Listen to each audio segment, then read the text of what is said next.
Have you ever proudly said, I only need 5 hours of sleep?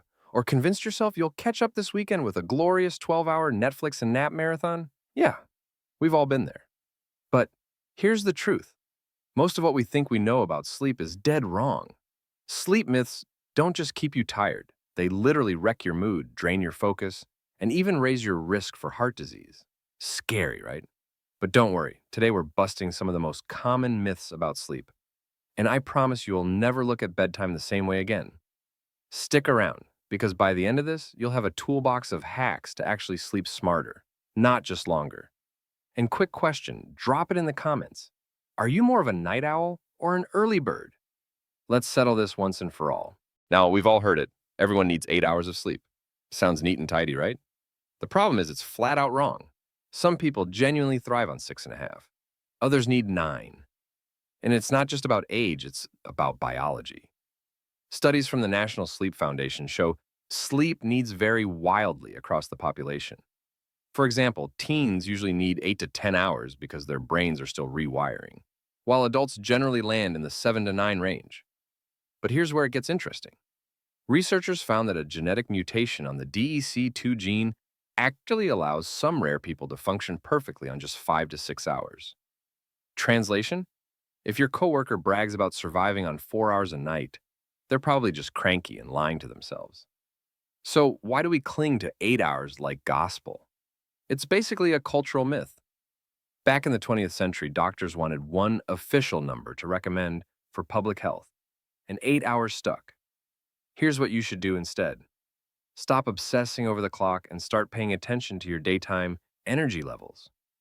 If you wake up feeling alert, stay focused during work, and don't crash at 3 p.m., you're probably hitting your sweet spot, even if it's 7 hours, not 8.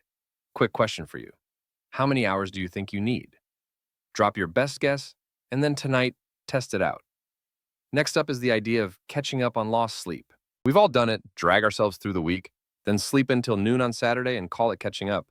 But here's the shocking truth. You can't fully pay back sleep debt. Sleep deprivation doesn't just disappear because you had one long snooze session.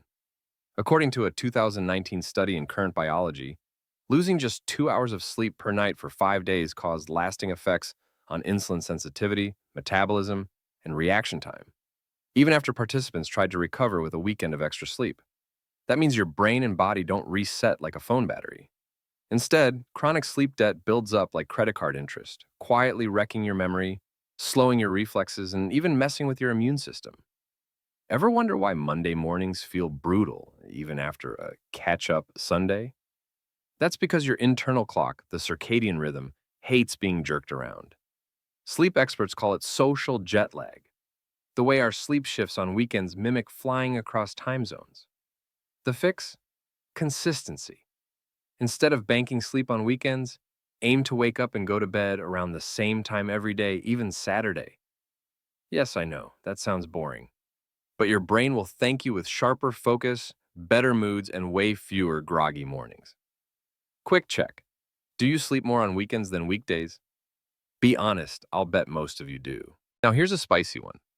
Ever heard someone say, a glass of wine helps me sleep, or coffee doesn't affect me, I can drink it at midnight? Big myth. Let's start with alcohol. Sure, a nightcap can help you doze off faster, but it's terrible for actual sleep quality. Why? Because alcohol blocks REM sleep. REM, you ask? This is called the rapid eye movement, the stage where your brain consolidates memories, regulates emotions, and basically clears out mental junk. It also fragments sleep, meaning you're more likely to wake up throughout the night. That's why you often crash after drinks, but wake up at 4 a.m. staring at the ceiling. Now, coffee. Caffeine's half-life is about 5 to 6 hours, meaning if you drink a latte at 6 p.m., half the caffeine is still buzzing in your system at midnight.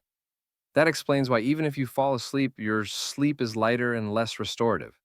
Fun fact, in one Harvard study, participants who consumed caffeine 6 hours before bedtime lost about an hour of total sleep. So here's the play. Cut off caffeine at least 6 to 8 hours before bed, earlier if you're sensitive. And with alcohol, keep it moderate and try to give your body a few hours to metabolize before hitting the pillow. Question for you guys. Real talk. Are you team coffee anytime or team strict cutoff? Let me know. I know some of you are sipping a Red Bull right now as you watch this. Now for the spooky myths. Ever wake up, feel paralyzed, and think something supernatural is sitting on your chest? That's called sleep paralysis. And no, it's not a demon. Sleep paralysis happens when your brain wakes up, but your body is still in REM atonia, the natural paralysis that prevents you from acting out dreams. It's terrifying, but it's harmless. Studies show about 8% of people experience it at some point, often triggered by stress, irregular sleep schedules, or sleep deprivation. Then there's the dream myth. If you dream a lot, you slept well. Not true. Vivid dreams can actually happen when your sleep is fragmented. Dreams don't always equal good rest. They just mean your REM cycles were intense. And sleepwalking? That's not acting out dreams. It actually happens during deep, non-REM sleep, when the brain is partially awake, but the body is still on autopilot. Here's the reassuring part. These experiences are common and usually harmless.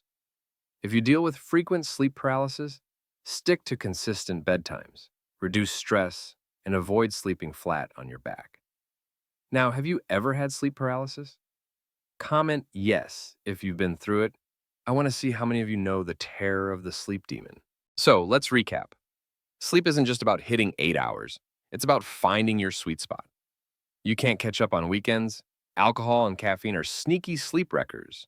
Naps can be game changers when done right, and sleep quirks like paralysis or sleepwalking are totally normal. The bottom line?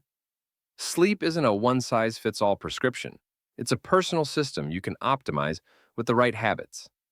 So tonight, instead of obsessing over the clock, try listening to your body. And trust me, your brain, your health, and your future self will thank you. Now, here's my challenge. Experiment this week. Adjust your bedtime by 30 minutes earlier. Try a caffeine cutoff or sneak in a power nap. Then come back and tell me what changed. Because the truth is, the more we understand sleep, the better we can live our waking lives.